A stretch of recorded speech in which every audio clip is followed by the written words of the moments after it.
जिंदाबाद। नहमदुहु व नसल्ली अला रसूलिहिल करीम, अम्मा बाद, फ़ाऊज़ु बिल्लाहि मिनश शैतानिर रजीम, बिस्मिल्लाहिर रहमानिर रहीम।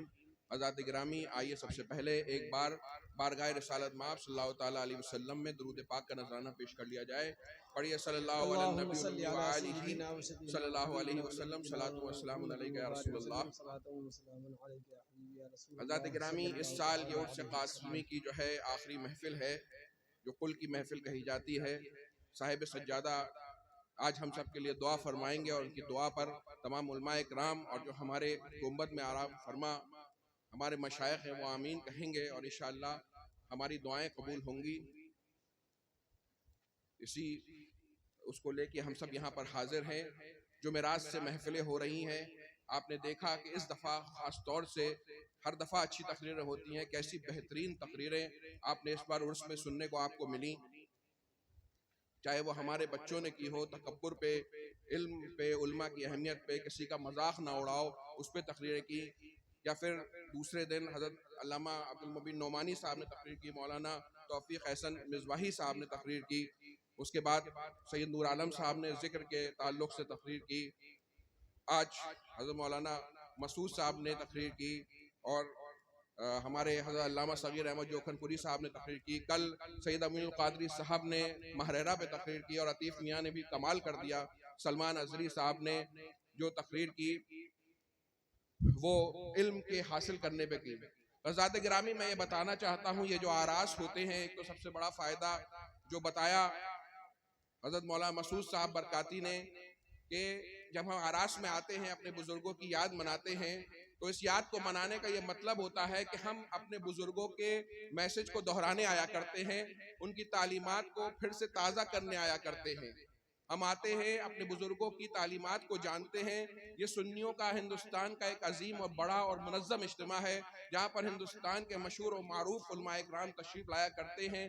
आपको एक साथ उनकी ज़ियारत करने के मौके बहुत कम मैसर आते होंगे, और ये 3 दिन से समझ लीजिए एक मुस्तकिल कॉन्फ्रेंस चल रही है, जहाँ पे एक से एक बयानात हो रहे हैं। उसके बाद आपके मशाइख़ इज़ाम की जो नसीहतें हैं, वो ऐसी ऐसी नसीहतें हैं कि अगर आप एक एक नसीहत पे अमल कर लें तो इंशाअल्लाह ज़िंदगी कामयाब हो जाए। और हिंदुस्तान का वो अजीम क़िरात का मुकाबला भी आपके सामने हुआ, जहाँ हिंदुस्तान के मशहूर मदारिस के तलबा तशरीफ़ लाए और उन्होंने यहाँ पे क़िरात का मुज़ाहरा किया।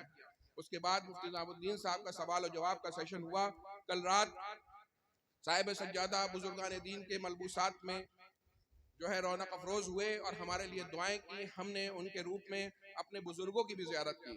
हज़रात गिरामी, आज दुआ के बाद ज़ियारत शरीफ का मंजर होगा, वो हमारे आका सल्लल्लाहु ताला अलैहि वसल्लम का मुँह मुबारक, मौलाए कायनात का मुँह मुबारक, हज़रत हसनैन के मुँह मुबारक, गौसे आज़म के मुँह मुबारक, इन सब की ज़ियारत होगी और हम अपनी गुनाहगार आँखों से उनकी ज़ियारत करेंगे और इन तबरुकात के सदक़े में अपने गुनाहों की माफ़ी मांगेंगे, अपने दिल की बातें अर्ज़ करेंगे अल्लाह ताला से। बुजुर्ग हमारी दुआओं पे आमीन कहेंगे।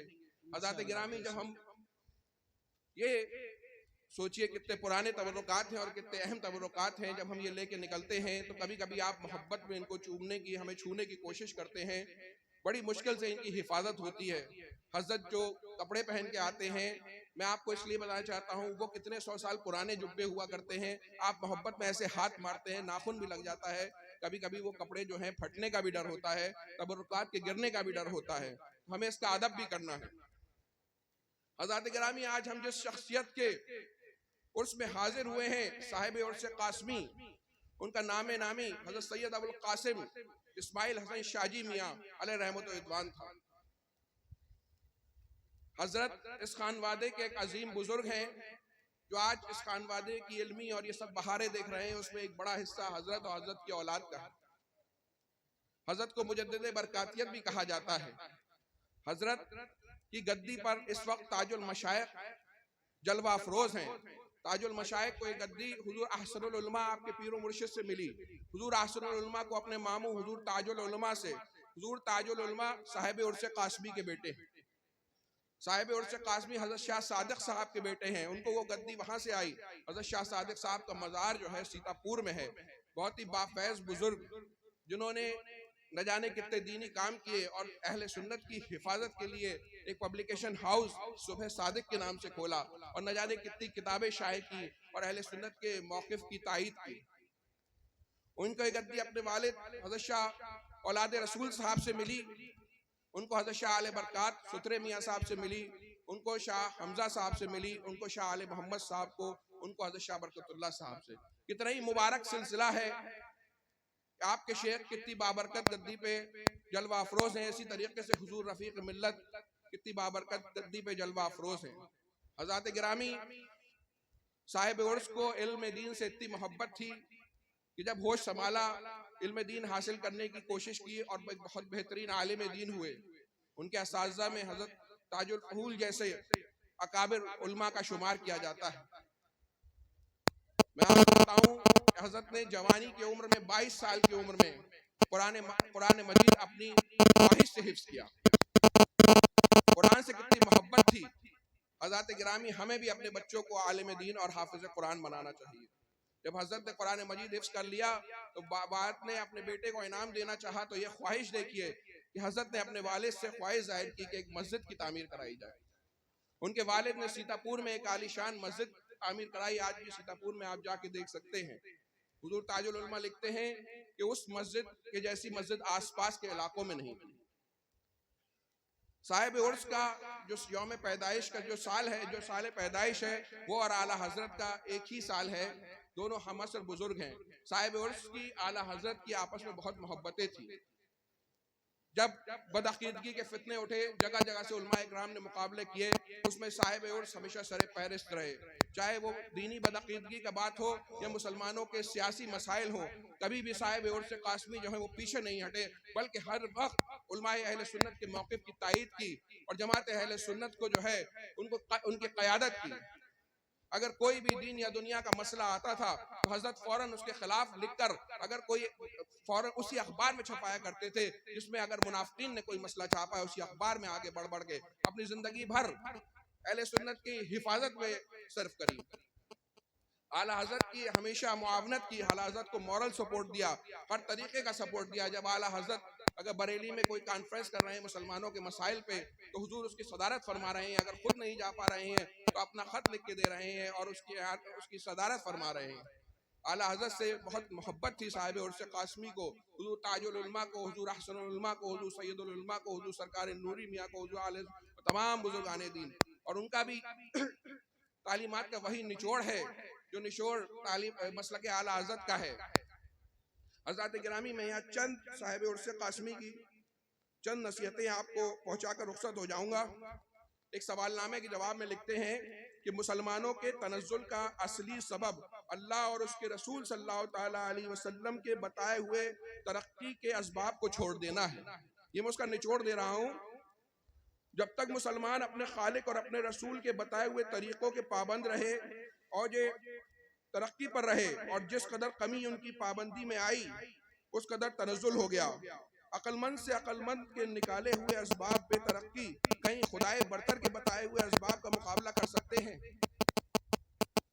साहिब उर्स कासमी हमें ये पैगाम देना चाहते हैं कि अगर मुसलमानों अगर तुम्हें तरक्की करनी है तो अल्लाह और रसूल के बताए हुए रास्ते पर चलो, क्योंकि दुनियावी तरीके जो आज हम वेस्ट के पीछे मगरिब के पीछे भाग रहे हैं वो तरीके कभी उतने कामयाब नहीं हो सकते जो अल्लाह रब्बुल इज्जत के बताए हुए तरीके हैं। अल्लाह ताला ने बताया था कि तुम मेरी इबादत करो, उसी के वास्ते पैदा किए गए हो और क्योंकि आलम असबाब में हो लिहाजा बकदर ज़रूरत दुनिया की तरफ भी तवज्जो दो। हज़रत गिरामी हमारा मामला उल्टा हो गया है कि हम जो है रिस्क देने वाले से दूर भाग रहे हैं और रिस्क के पीछे भाग रहे हैं। क्या हम ऐसे में कामयाब हो सकते हैं? हमें पहले रिस्क देने वाले की रज़ा तलाश करनी है, इंशाअल्लाह रिस्क खुद ब खुद हाजिर हो जाएगा। अल्लाह ताला ने बताया था कि एक मुसलमान दूसरे मुसलमान पर जान और माल से फिदा रहे, एक दूसरे का हर काम में मोइन और मददगार हो, आलिम जाहिल का, अमीर गरीब का मददगार हो। हमें ये पैगाम दे रहे हैं, साहिब उर्स का पैगाम है कि हर मुसलमान दूसरे मुसलमान के लिए कोशा रहे, उसकी मदद करे, उसके लिए दुआ करे। अल्लाह ताला ने अपने कलाम पाक में और रसूल पाक की ज़बानों से मुसलमानों के दीनी और दुनियावी तरीक़े के सब असबाब और तरीक़े बता दिए हैं। उन पर बिना छू चरा अमल करें, यानी जो शरीयत का तरीक़ा है उसमें अपना दिमाग ना लगाएं, बल्कि जैसे फरमा दिया गया उस पर अमल करें। वो कौन सा तरीका है दीनी और दुनियावी है जो मुसलमानों को किताब और सुन्नत ने नहीं बताया।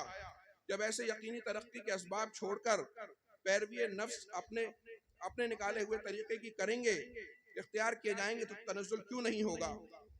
आखिर में हज़रत फरमाते हैं कि अगर मुसलमान वैसे ही खुदा और रसूल के बताए हुए तरीकों के पाबंद हो जाएं, फिर वही तरक्की उन्हें हासिल हो जाएगी। बेशक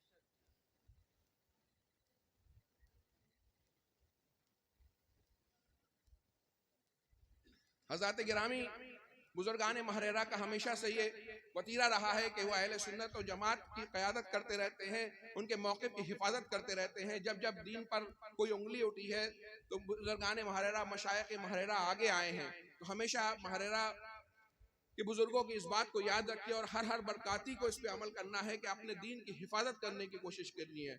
हमारे खानका का नारा है कि आधी रोटी खाइए, बच्चों को पढ़ाइए और सबसे पहले फर्ज उलूम सिखाइए।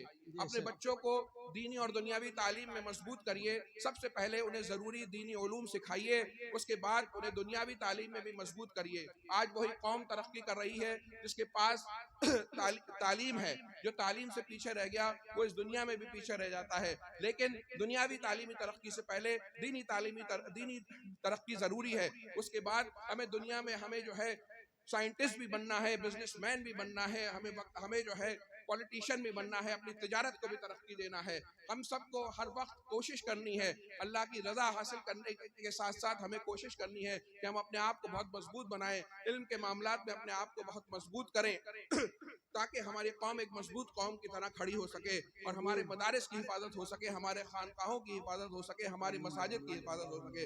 हज़रात गिरामी हर वो कौम है जो इल्म की खिदमत किया करते थे और हम पूरी दुनिया पर राज किया करते थे। हमारे ऐसे ऐसे मदारिस हुआ करते थे कि उन पे शहरों का गुमान हुआ करता था। मदरसा निज़ामिया बगदाद में ऐसा बड़ा मदरसा था कि उसके बारे में लिखा गया है कि ऐसा लगता था कि गोया कोई वो शहर है जहाँ पर लोग रहा करते हैं। उसमें जो है तमाम उलूम व फ़नून की पढ़ाई होती थी। इस्लामी उलूम के अलावा उसमें जोग्राफी, एस्ट्रोनॉमी और तारीख की पढ़ाई होती थी।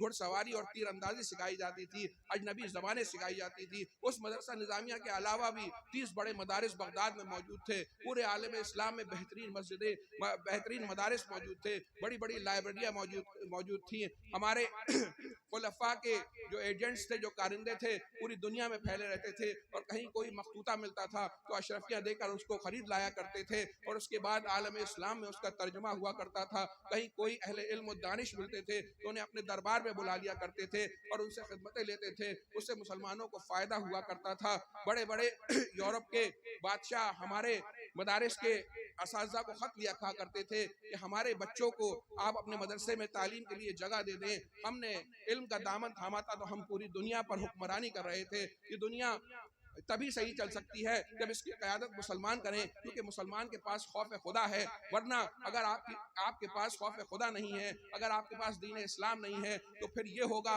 कि आपके पास दुनिया के अजीम तरीन दुनियावी पढ़े लिखे नोबेल लॉरेट्स तो हैं, लेकिन आपको खौफ खुदा नहीं है, तो आप मजलूम लोगों पर केमिकल से बम बरसा रहे हैं। तो दुनिया की असली तरक्की जब ही हो सकती है जब दुनियावी तालीम के साथ साथ खौफ खुदा हो, इश्क रसूल हो। तो इस कौम को तरक्की के लिए आगे आना होगा। अगर हमें अपनी हिफाजत करनी है, अपनी जान व माल, इज़्ज़त व आबरू और दीन की हिफाजत करनी है, तो सबसे पहले ज़रूरी दीनी उलूम और उसके बाद दुनियावी उलूम में बहुत आगे बढ़ना होगा। अपने बच्चे, ये जो बच्चे हमें अल्लाह ने अता फरमाए हैं, ये अल्लाह ताला का अनमोल तोहफ़ा है। इनकी तरबियत पे पूरा ध्यान देना होगा और इन्हें हर बच्चे को तैयार करना होगा कि इस कौम में अपनी अपनी जगह पर अपना रोल पैदा कर सके। उसको बेहतरीन तालीम से मुनव्वर करना होगा। बाकी बहुत सी बातें हैं लेकिन इस वक्त कम है। अस्तगफिरुल्लाह रब्बी मिन कुल्लि ज़म्बि व अतूबु इलैहि। अस्सलामु अलैकुम व रहमतुल्लाहि व बरकातुहू।